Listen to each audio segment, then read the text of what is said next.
नमस्कार, news states के digital platform पर आप सभी का स्वागत है। मैं हूं आपके साथ धीरेन्द्र अवस्थी और मेरे साथ ही मेरे सहयोगी गौरव। आज हम चर्चा करेंगे उपचुनाव को लेकर। दरअसल उपचुनाव 13 नवंबर को यूपी में होना है और 20 नवंबर को माना जा रहा है कि रिजल्ट उपचुनाव का आएंगे, लेकिन उससे 23 नवंबर को, माफ कीजिएगा, 23 नवंबर को रिजल्ट आएंगे। लेकिन उससे पहले यहाँ पर सबसे बड़ा सवाल हो जाता है कि उपचुनाव में इस वक्त किसका पलड़ा भारी है, क्योंकि समाजवादी पार्टी का प्रदर्शन लोकसभा चुनाव में बहुत अच्छा था। ऐसे में पीडीए का फॉर्मूला क्या उपचुनाव में काम आता है या फिर नहीं, या फिर बीजेपी की जो इस बार की रणनीति रही है पीडीए को टक्कर देने के लिए, वो रणनीति इस बार के उपचुनाव में काम आती है। चर्चा करेंगे आज हम उन 9 की 9 सीटों पर जिन पर अलग अलग मंत्रियों को जिम्मेदारी दी गई है। मुख्यमंत्री योगी आदित्यनाथ से लेकर डिप्टी सीएम केशव प्रसाद मौर्य की बात करें या फिर ब्रजेश पाठक की बात करें और प्रदेश अध्यक्ष भूपेंद्र चौधरी की बात करें, हर एक मंत्री को सीट की जिम्मेदारी दी गई है। इनके गृह जनपद भी हैं 9 की 9। अगर सीटों की बात करें तो ये सीटें बेहद महत्वपूर्ण हो जाती हैं बीजेपी के लिए जीतना भी, साथ ही साथ चाहे डिप्टी सीएम केशव प्रसाद मौर्य हों, ब्रजेश पाठक हों या फिर भूपेंद्र चौधरी हों, इन लोगों के लिए भी बेहद महत्वपूर्ण हो जाता है इन सीटों को जिताने की जिम्मेदारी का होना भी।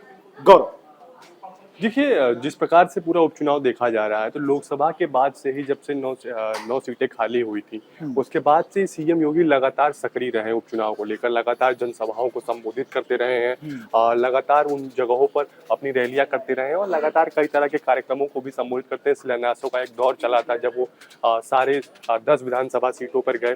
हालांकि मिल्कीपुर में चुनाव नहीं हो पा रहा है किसी हाईकोर्ट में पिटीशन पढ़ने की वजह से, लेकिन पूरा जो चुनाव था वो सीएम योगी सामने से लीड कर रहे थे। आपको याद होगा कि एक पूरा जोन में बांट दिया गया है, पूरा ये 9 विधानसभा सीटें हैं और इसमें दोनों डिप्टी सीएमओ को जिम्मेदारी दी गई है, कैबिनेट के वरिष्ठ नेताओं को जिम्मेदारी दी गई है, प्रदेश अध्यक्ष को जिम्मेदारी दी गई है, जो संगठन के मंत्री हैं उनको जिम्मेदारी दी गई। तो जिम्मेदारियां दे दी गई हैं भाजपा की तरफ से। अब पत्ते भी खोल दिए गए, नामांकन का तारीख भी खत्म हो गया। अब प्रचार जो है वो जोर शोर से शुरू हो गया है विधानसभाओं में और जो नेता हैं वो अपने पत्ते खोल चुके हैं। आप देखिए कि मैं आपको बता दूं कि जो प्रदेश के जो मुख्यमंत्री हैं सीएम योगी आदित्यनाथ, उनको 2 सीटों की उन्होंने जिम्मेदारी ली थी, कटहरी और मिल्कीपुर। हालांकि मिल्कीपुर पे चुनाव नहीं हो रहा है तो कटहरी जो सीट है उसकी जिम्मेदारी मुख्यमंत्री योगी आदित्यनाथ के पास है। करहल और सीसामऊ की जो जिम्मेदारी है वो डिप्टी सीएम ब्रजेश पाठक के कंधों पर है। और साथ ही साथ गाजियाबाद की सीट भी, क्योंकि ये सीटें ऐसी हैं जहां पर ब्राह्मण बाहुल्य ये सीटें हैं इस वजह से। और ब्रजेश पाठक उत्तर प्रदेश में प्रमुख ब्राह्मण चेहरा के तौर पे बीजेपी में एक उनकी पहचान है और वो उत्तर प्रदेश में भी एक ब्राह्मण नेता के तौर पे उनकी एक अलग पहचान है। बात करें डिप्टी सीएम केशव प्रसाद मौर्य की तो उनके प्रभाव वाला जो क्षेत्र रहा है इलाहाबाद, उसके अंतर्गत आने वाली फूलपुर सीट की है, मंझवा सीट है। इस वजह से सबसे महत्वपूर्ण एक जिम्मेदारी प्रदेश अध्यक्ष भूपेंद्र चौधरी कंधों पर है। 9 की 9 सीटों पर, 9 की 9 सीटों के अलावा एक सीट जो है उनके गृह जनपद कुंदरकी, मुरादाबाद की कुंदरकी सीट है। वहां पिछले 3 दशकों से समाजवादी पार्टी एक छत्र राज करते हुए आ रही है। तो वहां समाजवादी पार्टी के किले को ध्वस्त करना और अपनी बादशाहत को कायम करने का जो चुनौती है प्रदेश अध्यक्ष के ऊपर, वो बड़ा महत्वपूर्ण हो जाता है। मीरापुर की जो कि आरएलडी को बीजेपी ने दी है, वहां पर भी प्रभाव माना जाता है। चौधरीयाहट कैसे अपनी बरकरार कर पाएंगे जयंत चौधरी, ये भी बड़ा महत्वपूर्ण हो जाता है। देखिए, इसमें ना सिर्फ बीजेपी के नेताओं की ही भूमिका बड़ी महत्वपूर्ण है, बल्कि जो सहयोगी गठबंधन के दल हैं उनकी भी महत्वपूर्ण भूमिका रहती है। देखिए, मझवा सीट और कटहरी सीट की डिमांड करने वाले निषाद पार्टी के ऊपर अभी मझवा से जब सुष्मिता मौर्य का जब टिकट कंफर्म हुआ तो उसके बाद निषाद पार्टी के एक जो स्थानीय नेता है हरिशंकर बिंद, उन्होंने उन पर एक आरोप लगाया कि 10 लाख रुपए उन्होंने लिया है टिकट के देने के एवज में। तो जब से ये एक पूरा नैरेटिव मझवा सीट पे चल रहा है, गढ़ा गया है, उसके बाद से विपक्ष इस पूरे मौके को लपकने का प्रयास कर रहा है और कहीं ना कहीं जो विपक्ष इसे भुनाने का भी प्रयास भरसक पूरा करते हुए नजर आ रहा है। क्योंकि जो मझवा सीट है वो बिंद बाहुल्य, वहाँ ब्राह्मणों की भी संख्या अच्छी है, बिंद की भी संख्या अच्छी है, दलितों की संख्या अच्छी है। तो एक बड़ा निर्णायक हो जाता है मझवा का। और कितने हद तक निषाद पार्टी की जो राष्ट्रीय अध्यक्ष संजय निषाद इस पूरे मामले को टैकल करते हुए पूरे डैमेज को कंट्रोल करने पाएंगे, ये बड़ा महत्वपूर्ण हो जाता है। आप देखेंगे इस पूरे उपचुनाव में, चाहे शुरू से लेके अभी उपचुनाव होने की तारीख भी हम नजदीक आ रहे हैं, लेकिन आपने देखा कि अनुप्रिया पटेल और ओम प्रकाश राजभर है, ये उस प्रकार से सक्रिय नजर नहीं आ रहे हैं। कई सीटें ऐसी भी हैं जहां कुर्मी वोटर निर्णायक की भूमिका में है। फूलपुर की अगर हम बात कर ले तो फूलपुर कुर्मी बाहुल्य विधानसभा है, लेकिन वहां अभी किसी प्रकार का कार्यक्रम अनुप्रिया पटेल का ना लगना और उनकी पार्टी की तरफ से भी अभी बीजेपी को उस प्रकार से अप्रोच नहीं किया जा रहा है, तो क्या अंदर भी किसी बात की खींचातानी चल रही है? बिल्कुल। और अनुप्रिया पटेल उतनी एक्टिव भी नजर नहीं हाँ, आ तो रही हैं। लोकसभा रिजल्ट चुनाव के बाद से ही वो एकदम ठंडे बस्ते में चली गई हैं। कई जैसे सारे सवाल खड़े कर दिए थे उत्तर प्रदेश सरकार को लेकर, शिक्षक भर्ती को लेकर भी सवाल उठाए थे उन्होंने वो नाराजगी जताई थी आरक्षण को लेकर भी चीजें करी थी, तो उसके बाद से कहीं ना कहीं एक वो भी चीजें ठीक नजर नहीं आ रही हैं। हालांकि सहयोगी दलों में नाराजगी जरूर है, लेकिन उनकी कहीं ना कहीं मजबूरी भी है। निश्चित तौर पे मजबूरी हम कह सकते हैं, क्योंकि बीजेपी के साथ नहीं तो फिर किसके साथ? किसके साथ?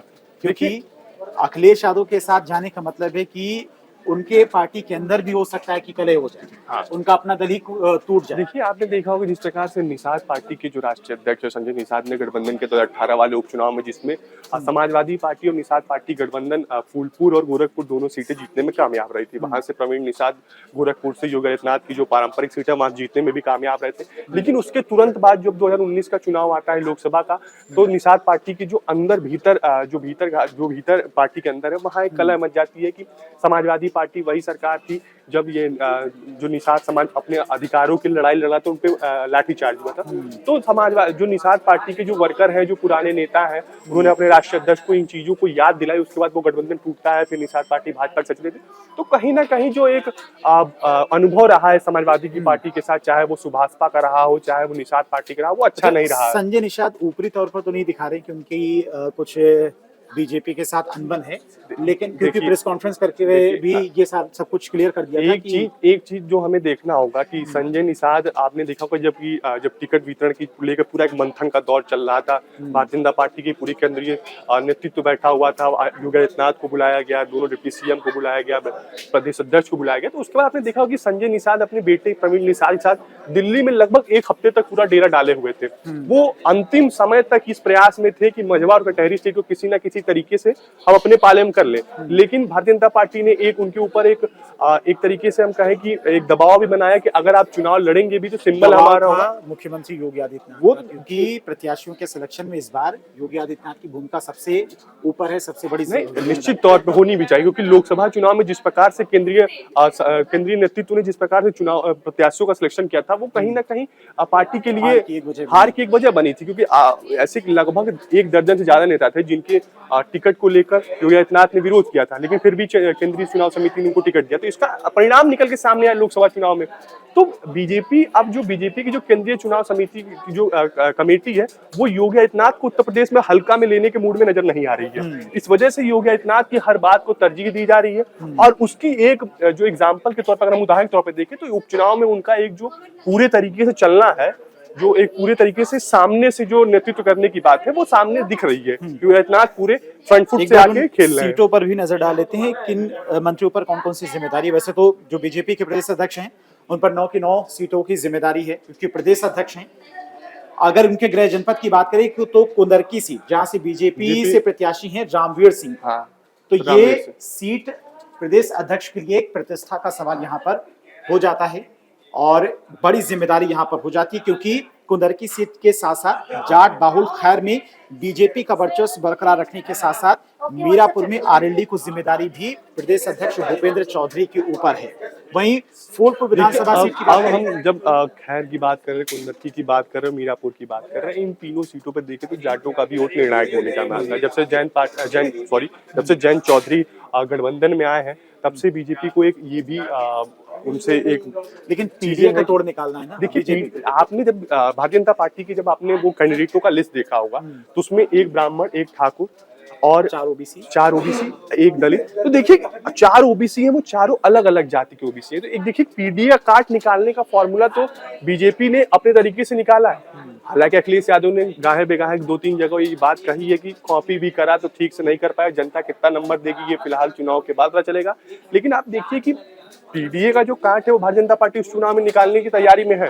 लेकिन सबसे जो मजबूत पॉइंट है पीडीए में वो है अल्पसंख्यक, वो सपा का एक कहे मजबूत वोट बैंक। देखिए उसके पीछे देखिए प्लस पॉइंट क्या हो जाता है। जब से इंडिया गठबंधन में कांग्रेस उत्तर प्रदेश में समाजवादी पार्टी के साथ आई है ना, तब से ना जो दलित वोटों में जो बिखराव रहा है, पहले से जो भारतीय जनता पार्टी एक पोलराइज कर लेती थी चीजों को 19-20 करके, वो नहीं हो पा रहा है। और जो मुसलमान है वो 110% पोलिंग कर रहे हैं इस गठबंधन को। तो इस वजह से, क्योंकि देखिए लेकिन सपा और कांग्रेस के बीच में भी सीट शेयरिंग को लेकर कोई बात नहीं बन पाई। सभी देखिए सीटों पर गुंज समाजवादी आपने पार्टी ने देखा होगा, प्रत्याशी- देखिए आपने देखा होगा कि कांग्रेस पार्टी की तरफ से ऐलान कर दिया गया था कि हम 2 सीटों पर चुनाव नहीं लड़ेंगे। हालांकि उनका एक आपसी म्यूचुअल अंडरस्टैंडिंग था, वो सिर्फ नेताओं के बीच की बातचीत है, वो भी खुलकर सामने नहीं आया। लेकिन उसके बाद आपने देखा होगा कि जिस प्रकार से महाराष्ट्र की राजनीति में भी अखिलेश यादव ने 12 सीटों की डिमांड की, उसके बाद 5 सीटों की डिमांड की, फिर राहुल गांधी के इन्वॉल्वमेंट के बाद 2 सीटों पर बात बन गई। तो कहीं ना कहीं यहाँ जो त्याग कांग्रेस पार्टी ने करा था, महाराष्ट्र में तो समाजवादी पार्टी सभी सीटों पर अपने प्रत्याशी उतारने जा रही है। नहीं 2 सीटों पर बात बन बात गई, बन गई। बात बन गई है। 2 सीटें, जो एक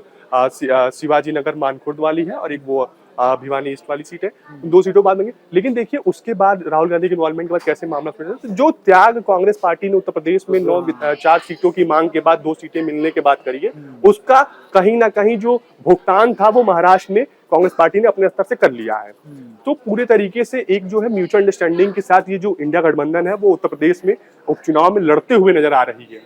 केशव प्रसाद मौर्य के ऊपर जिम्मेदारी ज्यादा होगी देखिए क्योंकि वो केशव अपना विधानसभा का चुनाव हार सबसे बड़ा साख का विषय योगी आदित्यनाथ के लिए तो ये साख का विषय है ही है, लेकिन सबसे महत्वपूर्ण हो जाता है केशव प्रसाद मौर्य के लिए। केशव प्रसाद मौर्य के लिए इस वजह महत्वपूर्ण होता है कि जब से योगी आदित्यनाथ को थोड़ा मजबूती मिला है, केशव प्रसाद मौर्य कमजोर होते गए हैं। कमजोर इस परिप्रेक्ष्य में होते गए हैं कि आप देखिए कि 2017 के बाद से वो जो 19 का चुनाव हुआ उसमें भी उनके जो प्रभाव वाला एरिया रहा उसमें उस प्रकार का प्रदर्शन नहीं रहा। 22 का चुनाव वो स्वयं हार जाते हैं। उनके जो गृह जनपद पड़ता है कौशाम्बी में 3 विधानसभा सीटें आती, तीनों वो हार जाते हैं। अपना विधानसभा फूलपुर भी हार जाते हैं। इसके बाद आप देखिए कि लोकसभा चुनाव में भी उनके प्रभाव वाला इलाहाबाद सीट चला जाता है। एकमात्र बस सिर्फ फूलपुर सीटें आती हैं, कौशाम्बी उनके जो गृह जनपद है वहां समाजवादी पार्टी जीत जाती है। तो कहीं ना कहीं जो सबसे ज्यादा साफ जो लगा हुआ है इस पूरे विधानसभा के उपचुनाव में वो केशव प्रसाद मौर्य का लगा हुआ है। लगातार दिल्ली के दौरे भी कर रहे थे, बीच में और देखिए सबसे बड़ी बात यह है कि उन्होंने लगातार जो एक बयानबाजी भी की थी नहीं उनका बयानबाजी तो आ रही, तो वो योगी सरकार से बड़ा संगठन, वो योगी आदित्यनाथ के जो कार्य करने की शैली उस पर लगातार सवालिया निशान खड़ा करते रहे। तो इस वजह से भी उनके लिए महत्वपूर्ण होता है ये चुनाव कि आप खुद को साबित करिए कि आपके अंदर लीडरशिप क्वालिटी है उस प्रकार का, ताकि आपको उस प्रकार का नेतृत्व और उन प्रकार की चीजें दी जा सके। तो बिल्कुल ये बहुत महत्वपूर्ण सीटें हैं। अब उपचुनाव में क्या होता है ये तो 23 नवंबर को ही पता चलेगा। 13 को मतदान होना है 9 सीटों पर। लेकिन महत्वपूर्ण यहाँ पर ये हो जाता है कि जिन नेताओं को जिम्मेदारी दी गई है इनका कितना बेस्ट प्रदर्शन इन सीटों पर देखने को मिलता है, कितना प्रभाव इन सीटों पर देखने को मिलता है। आप लोग क्या कुछ सोचते हैं कमेंट करके बताइए।